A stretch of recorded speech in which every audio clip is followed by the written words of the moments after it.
दोस्तों नमस्कार। India news views में आपका स्वागत है। मैं हूं हर्ष रंजन।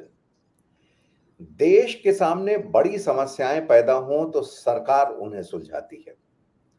सरकार के सामने बहुत बड़ी बड़ी समस्याएं हों तो उनका समाधान संसद में निकाला जाता है। लेकिन जो पार्टी सरकार चला रही हो, अगर उस पार्टी के सामने कोई समस्या खड़ी हो जाए तो उसे कौन सुलझाएगा?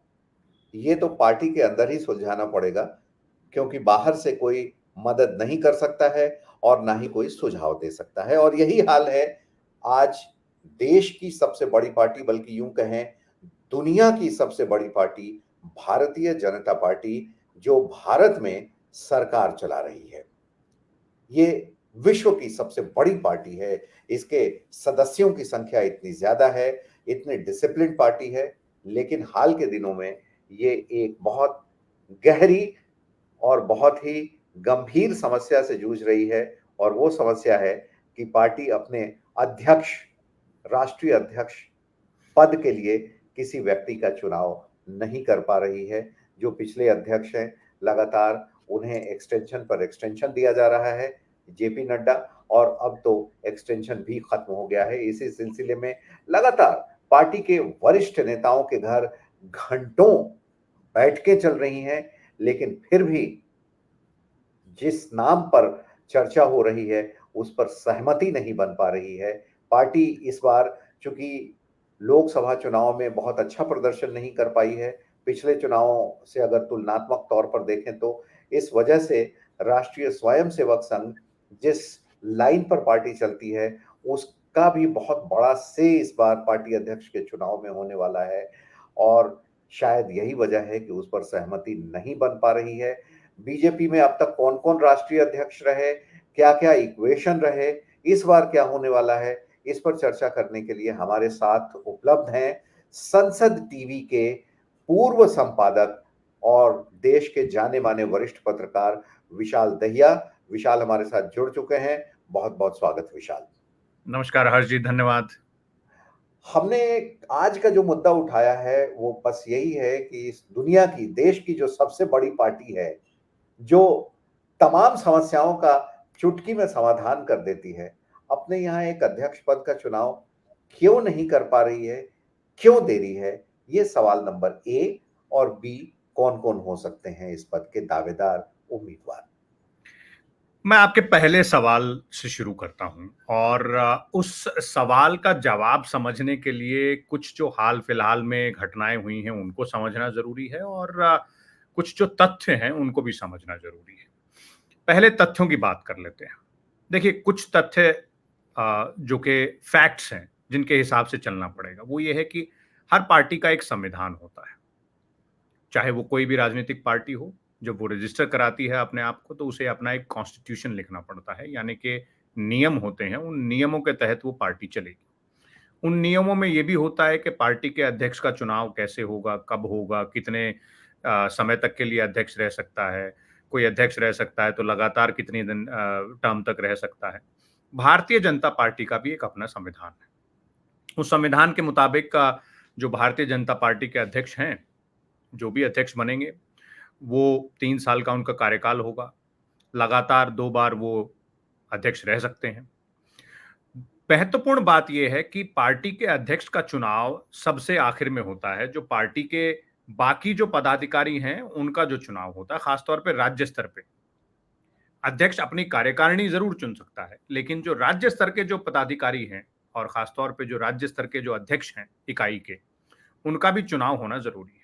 भारतीय जनता पार्टी के संविधान के मुताबिक 50% राज्यों में जब अध्यक्ष का चुनाव हो जाएगा, तो उसके बाद जो नेशनल प्रेसिडेंट हैं, जो राष्ट्रीय अध्यक्ष हैं, उसका चुनाव पार्टी के जो पदाधिकारी हैं वो करेंगे। लेकिन अभी तो अगर आज की बात करें, तो अभी तो वो चुनाव की प्रक्रिया राज्यों में शुरू ही नहीं हुई है। तो अगर चुनाव की प्रक्रिया राज्यों में शुरू नहीं हुई है, तो राष्ट्रीय अध्यक्ष का चुनाव कैसे हो सकता है? लेकिन जो राष्ट्रीय अध्यक्ष अभी हैं जेपी नड्डा, उनका कार्यकाल समाप्त हो चुका है। उनको एक्सटेंशन दिया गया। एक्सटेंशन के बाद भी, क्योंकि भारतीय जनता पार्टी में एक व्यक्ति और एक पद भी है संविधान में, तो उसके लिहाज से अब उनके पास एडिशनल चार्ज है पार्टी के अध्यक्ष का, क्योंकि वो मूल रूप से सरकार में मंत्री हैं, उनके पास 2 मंत्रालय हैं, राज्यसभा में वो सदन के नेता भी हैं। लेकिन पार्टी के अध्यक्ष, क्योंकि नया कोई अध्यक्ष नहीं बना है, तो जब तक कोई नया अध्यक्ष नहीं बनता तब तक उनके पास ये चार्ज रहेगा। अब इस ऊहापोह की स्थिति, अब जहां हम खड़े हैं वहां पे क्या समाधान हो सकता है? तो वो जो समाधान है उसकी बातचीत भी बाहर निकल कर आ रही है। कौन बनेगा अध्यक्ष ये तो है ही जरूरी, क्योंकि नाम तो अध्यक्ष के नाम पर तो जो पार्टी के वरिष्ठ नेता हैं, जो प्रबुद्ध जन है पार्टी में, वो पहले एक बार डिसाइड कर चुके होते हैं। फिर उसके बाद जो प्रोसेस होती है पूरी इलेक्शन की, उसमें उसको अमली जामा पहनाया जाता है। लेकिन इस बार ऐसा लग रहा है कि किसी एक या 2 नाम पर सहमति बनती नहीं दिख रही है। पार्टी के अंदर शायद ज्यादा सहमति बन रही हो, लेकिन पार्टी का जो बाहरी जिसे कहा जाए अटैचमेंट है, जो सैद्धांतिक धड़ा उनका है, सैद्धांतिक जो अटैचमेंट, बिल्कुल आपने सही वर्ड का इस्तेमाल किया, मैं ढूंढ रहा था कि कौन से शब्द का इस्तेमाल यहाँ किया जाए। जो सैद्धांतिक अटैचमेंट है राष्ट्रीय स्वयंसेवक संघ के साथ, वहां शायद वो सहमति नहीं बनती दिख रही। कुछ नामों पर चर्चा, ऐसा बताया जाता है कि कई मीटिंगें हुई हैं जिसमें कुछ नामों पर चर्चा जरूर हुई है, जिसमें राष्ट्रीय स्वयंसेवक संघ के जो रिप्रेजेंटेटिव हैं वो भी शामिल हुए, लेकिन सहमति नहीं बन पाई। अब जो खबरें निकलकर सामने आ रही हैं वो ये कह रही हैं कि अंतरिम अध्यक्ष एक जो है सॉल्यूशन के तौर पर उसको अपनाया जाएगा, यानी कि पार्टी को एक अंतरिम अध्यक्ष दिया जाए। अब इसके 2 कारण हो सकते हैं। एक महत्वपूर्ण कारण है और वर्केबल कारण भी है, क्योंकि आने वाले कुछ महीनों में, 3 से 4 महीनों में 2-3 महत्वपूर्ण राज्यों में चुनाव होने हैं। महाराष्ट्र में होना है, हरियाणा में होना है, और चुनाव बहुत महत्वपूर्ण है भारतीय जनता पार्टी के लिए इन राज्यों में। दोनों जगह पार्टी की सरकार है, लेकिन बहुत ज्यादा स्ट्रांग फुटिंग पे नहीं है। यानी कि एक राष्ट्रीय अध्यक्ष का होना जरूरी है, जो कि अपना पूरा समय चुनाव के लिए दे पाए। वो जो चुनावी मशीनरी भारतीय जनता पार्टी की जो अनबीटेबल बताई जाती है, उसको किस तरीके से चलाना है, उसके लिए समय दे पाए। तो एक अंतरिम अध्यक्ष उसके लिए बना दिया जाए, क्योंकि ये पूरी प्रक्रिया अध्यक्ष का चुनाव करने की तो समय लगेगा इसमें। दूसरी सबसे बड़ी बात यह भी है कि राष्ट्रीय स्वयंसेवक संघ के जो पदाधिकारी हैं, उनका इस महीने के अंत में पालाकाड में एक बैठक होनी है। उस बैठक से पहले ऐसा बताया जा रहा है कि उस बैठक से पहले संघ का कहना है कि आप किसी न किसी को ये चार्ज दीजिए और अंतरिम अध्यक्ष को ही दे दीजिए। तो शायद ये उम्मीद है कि आने वाले कुछ दिनों में, अगर 2 दिन में नहीं, 5 दिन में नहीं, तो शायद 10 दिन में या 15 दिन में समय, क्योंकि जैसा कि हम सब लोग जानते हैं, पिछले कुछ सालों में भारतीय जनता पार्टी में सोर्स बेस्ड जो उम्मीदें लगाई जाती हैं उसका नतीजा सिफर ही निकलता है हर बार। लेकिन जो तथ्यों का हम आकलन कर रहे हैं हर्ष जी, उससे ये सब बातें साफ निकलकर सामने आती हैं कि अंतरिम अच्छा, अध्यक्ष बनाया यहाँ जाए। पे एक सीधा सवाल अगर आपसे पूछूं, कि आपका आकलन क्या कहता है, अनुभव क्या कहता है, आपके सोर्सेज क्या कहते हैं? कहीं न कहीं कोई गंभीर टकराव है उम्मीदवार के चयन में आरएसएस और पार्टी के बीच में, और पार्टी इस समय बोले तो अमित शाह और नरेंद्र मोदी, क्योंकि पिछले 10 वर्षों से पार्टी यही चला रहे हैं। बेशक दूसरों से सलाह जरूर ली जाती होगी, लेकिन अंतिम फैसले इन्हीं 2 नेताओं के होते हैं। तो आरएसएस और इन 2 नेताओं के बीच कहीं कोई टकराव की स्थिति आप देख रहे हैं? देखिए हर्ष जी, धुआं वहीं निकलता है जहां आग लगी हो। बिना आग के तो धुआं निकलेगा नहीं। आग छोटी भी हो सकती है, आग बड़ी भी हो सकती है, उसका केवल कयास लगाया जा सकता है, क्योंकि एक बंद कमरे में 2 बड़े नेताओं या 5 बड़े नेताओं के बीच में जो बातचीत हुई है, उसकी सच्चाई केवल वही 2, 4 या 5 बड़े नेताओं को ही मालूम हो सकती है, या फिर वो जितनी सच्चाई बाहर बताना चाहेंगे उतनी ही मालूम होगी, उससे ज्यादा मालूम नहीं होगी। बाकी सब केवल कयास होंगे।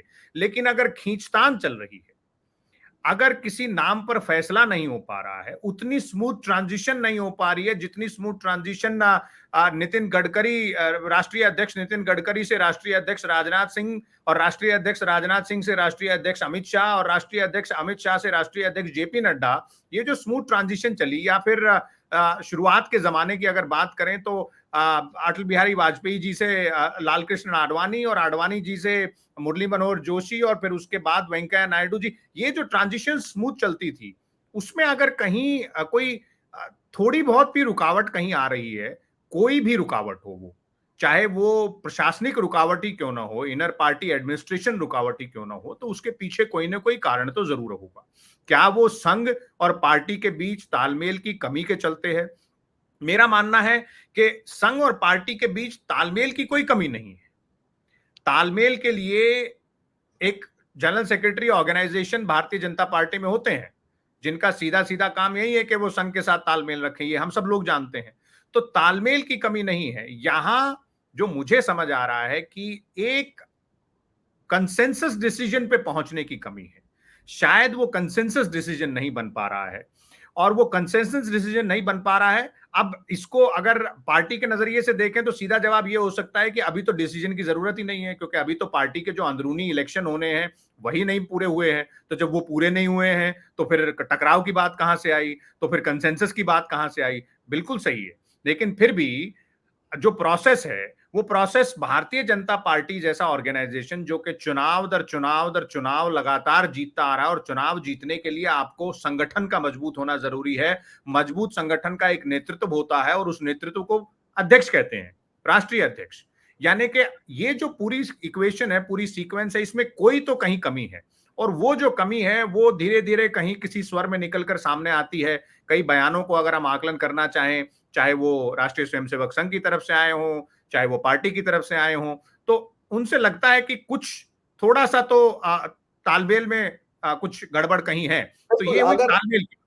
अगर अगर अगर कोई ये जस्टिफिकेशन दे रहा है कि पार्टी के अंदरूनी चुनाव नहीं हुए हैं, राज्यों में नहीं हुए हैं, जैसा शुरू में आपने बताया कि बीजेपी के संविधान के अनुसार आधे राज्यों में चुनाव हो जाने चाहिए, उनके प्रदेश अध्यक्षों को, फिर राष्ट्रीय महामंत्री मंत्रियों के, तो और फिर प्रदेश महामंत्रियों के मंत्रियों के, तो कार्यकारिणी उसके बाद चुनी जाती है जो अध्यक्ष बनते हैं, चाहे प्रदेश स्तर पर बने या राष्ट्रीय स्तर पर बने। तो ये जस्टिफिकेशन अगर पार्टी दे रही है कि अभी तो राज्यों के ही चुनाव नहीं हुए, तो ये उसी सवाल का जवाब है कि पार्टी के अंदर अभी सब कुछ ठीक नहीं चल रहा है, क्योंकि जो पार्टी संगठन के लिए ही जानी जाती है, जो दुनिया की सबसे बड़ी पार्टी है और संगठनात्मक ढांचा जिसका सबसे प्रबल है, बहुत मजबूत है, और और आज की तारीख में पार्टी के अंदरूनी अनुशासन भी अपनी पूरी चरम पर है।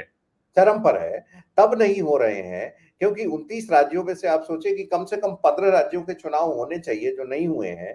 तो ये कहीं ना कहीं तो कुछ चल रहा है, और जिस तरीके से बयान भी आए, नाउ इट्स ओपन सीक्रेट, जब जेपी नड्डा ने कहा कि हमें संघ की जरूरत नहीं है, और उसके बाद मोहन भागवत का बयान आया, दोनों में एक टकराव की स्थिति देखी, तो इसमें कहीं कोई छिपी हुई चीज है नहीं कि नाम पर क्यों नहीं सहमति बन पा रही है। एक और सवाल विशाल, जो जनता भी जानना चाहेगी, हम भी जानना चाहेंगे कि संघ की पसंद क्या हो सकती है, भारतीय जनता पार्टी की पसंद क्या हो सकती है। हमने देखा कि पिछले कुछ चुनाव में जिसे भी बैठाया गया, चाहे वो जेपी नड्डा हो, इसके पहले अमित शाह हो, बहुत बेहतरीन काम किया अमित शाह ने, पार्टी को इतनी सीटें दिलाई, खासतौर पे उत्तर प्रदेश में बहुत महत्वपूर्ण काम किया उन्होंने। अभी क्या हो सकता है अगर अगर अगर बीजेपी के नजरिए से देखें, नरेंद्र मोदी अमित शाह के नजरिए से देखें, तो कोई दो कैंडिडेट के नाम आप गेस करें। जाहिर सी बात है कि जिनके नाम पे चर्चा हो रही है वो तो आने नहीं है, वो सिफर नतीजा रहता है। लेकिन अगर उनके नजरिए से देखें तो क्या उनकी पसंद हो सकती है, और क्या संघ की पसंद हो सकती है? देखिए, सिफर नतीजा जरूर रहता है, लेकिन मैं फिर कहूंगा कि समय बदल रहा है, बदलते समय के साथ नतीजा सिफर की बजाय एक या दो भी हो सकता है। खैर, अब वो कयासों की बात है, सूत्रों की बात है, और जैसा कि मैंने पहले कहा था कि कयास लगाने में तो कोई रुकावट नहीं है, कोई भी कहीं कयास लगा सकता है, लेकिन यहाँ भी कुछ तथ्यों के आधार पर बातचीत करते हैं हर्ष जी। सबसे पहली बात ये कि आपने पूछा कि संघ और भारतीय जनता पार्टी की पसंद क्या हो सकती है। मेरा मानना है कि दोनों की पसंद एक ही होगी, एक मसले पर। वो मसला ये होगा कि उनको कोई ऐसा व्यक्ति, ऐसा नेता चाहिए जो कि संगठन चला सके, जिसकी संगठन पर मजबूत पकड़ हो, जो कि संगठन की जो अंदरूनी इनर वर्किंग्स जिसे कहा जाता है उनको बेहतरीन तरीके से समझता हो, नंबर एक। नंबर दो, लोकसभा चुनाव में जिस तरह के उम्मीद से कम जो नतीजे मिले हैं भारतीय जनता पार्टी को, उस कमी को कैसे पूरा किया जा सके आने वाले कुछ समय में। विधानसभा चुनाव में खासतौर पर कई राज्यों में विधानसभा चुनाव में बड़ी चुनौती है, हरियाणा में, मध्य प्रदेश, महाराष्ट्र में, तो वहां कैसे जीत पाई जा सकती है? ये जो 5 साल हैं अगले लोकसभा चुनाव से पहले, उसमें किस तरह से मजबूत संगठन को खड़ा किया जा सके? 3 साल का कार्यकाल होता है भारतीय जनता पार्टी के राष्ट्रीय अध्यक्ष का, तो अगर जो अभी अध्यक्ष बना और 3 साल में उसने कोई बढ़िया रिजल्ट नहीं शो किए, रिजल्ट से मेरा मतलब है चुनावी रिजल्ट, संगठनात्मक जो कार्रवाई है वो, तो अगले लोकसभा चुनाव से पहले हो सकता है कि कोई और राष्ट्रीय अध्यक्ष बना दिया जाए। कोई इसकी भी 2 नाम ले संभावनाएं जो हैं। नरेंद्र मोदी, अमित शाह की पसंद हो सकते हैं। देखिए, नरेंद्र मोदी और अमित शाह की पसंद की बात करें तो लाजमी है कि राजनीतिक लिहाज से देखा जाए तो वो ये जरूर चाहेंगे कि जगत प्रकाश नड्डा 2.0 अगर उन्हें कोई मिल जाए तो बहुत बेहतरीन होगा। शायद अगर ओबीसी चेहरे की बात करें तो भूपेंद्र यादव एक नाम हो सकते हैं। राज्यसभा से सांसद थे अभी तक, अब लोकसभा का चुनाव लड़ा और सफलतापूर्वक चुनाव लड़ा, बड़े मार्जिन से जीते हैं अलवर में, और सरकार में मंत्री भी हैं, संगठन में भी काम कर चुके हैं, तो सरकार और संगठन दोनों की जानकारी भी है। अब एक चुने हुए रिप्रेजेंटेटिव भी हैं, वो भी एक हो सकता है। दूसरा, आप अगर महिला चेहरे की बात करें तो वित्त मंत्री निर्मला सीतारमन से बढ़िया हो महिला चेहरा शायद भारतीय जनता पार्टी के पास इस वक्त नहीं होगा। पूरे देश में जानी जाती हैं और ये पार्टी के साथ उन्होंने भी काम किया है। एक प्रखर वक्ता के तौर पर थी वो, जब वो स्पोक्स पर्सन थी तो मुझे याद है कि उनकी प्रेस कॉन्फ्रेंसेस में बैठने का एक अपना ही अलग मजा था। बिल्कुल, तो ये 2 हो सकते हैं बीजेपी के शीर्ष बड़े नेताओं की पसंद। संघ की पसंद क्या हो सकती है, आप ये बताएं?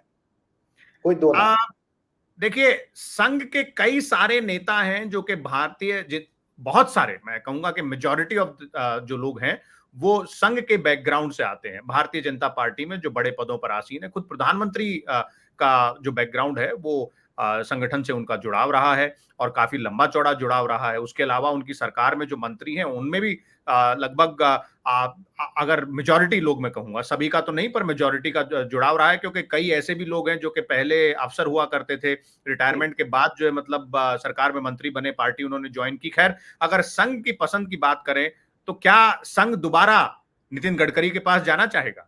क्योंकि जब मुश्किल वक्त था तो संघ की तरफ से नितिन गडकरी के नाम की प्रस्तावना एक बार हुई थी। आपको याद हो, नितिन गडकरी अध्यक्ष बने थे और नितिन गडकरी नागपुर से ही आते हैं, संघ के साथ बहुत लंबा, बहुत पुराना उनका जुड़ाव है, संगठन पे उनकी बहुत मजबूत पकड़ है, महाराष्ट्र को बहुत अच्छे से समझते हैं, महाराष्ट्र में चुनाव भी हैं, बहुत महत्वपूर्ण राज्य भी है, सरकार में मंत्री रह चुके हैं और मंत्री के तौर पर बहुत बेहतरीन प्रदर्शन उन्होंने किया है। और खासतौर पे जो पॉलिटिकल स्पेक्ट्रम है, जो और राजनीतिक दल हैं, उनके साथ भी नितिन गडकरी के संबंध जो है वो ठीक ठाक कहे जा सकते हैं।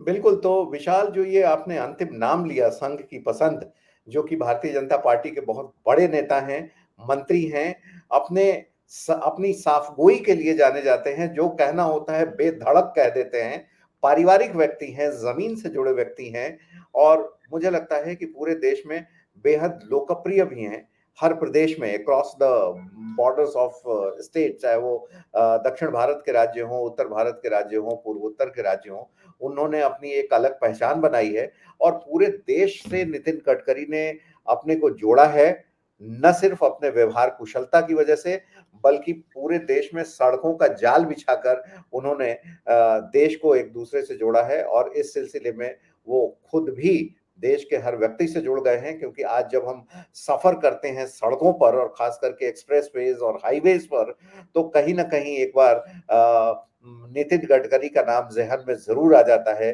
क्योंकि अटल बिहारी वाजपेयी जिन्होंने स्वर्णिम चतुर्भुज परियोजना देश भर में शुरू की, उसके बाद दूसरा जो सबसे बड़ा नाम है देश को सड़कों से के जाल से जोड़ने का, वो नाम नितिन गडकरी का है। और विशाल, ये जो नाम आपने लिया, जिसकी चर्चा आम तौर पर अभी मीडिया में नहीं हो रही है, हो सकता है कि आपकी बात सच साबित हो जाए। बहरहाल, इस एपिसोड में, इस अंक में इतना ही, और बीजेपी का जब तक कोई अंतरिम अध्यक्ष या पूर्णकालिक राष्ट्रीय अध्यक्ष घोषित नहीं हो जाता, चुन नहीं दिया जाता, तब तक हम सिर्फ इंतजार कर सकते हैं। बहुत बहुत धन्यवाद विशाल आपका। और कयास लगा सकते हैं। और धन्यवाद। कयास लगा सकते हैं। तो दर्शकों, अगर आपको ये एपिसोड पसंद आया, आपको हमारा चैनल पसंद आया, तो बस इतनी मेहरबानी कीजिए, हमें लाइक कर लीजिए, हमें सब्सक्राइब कर लीजिए। ये बहुत बड़ा आपका सहयोग होगा। फिलहाल दीजिए इजाजत। नमस्कार।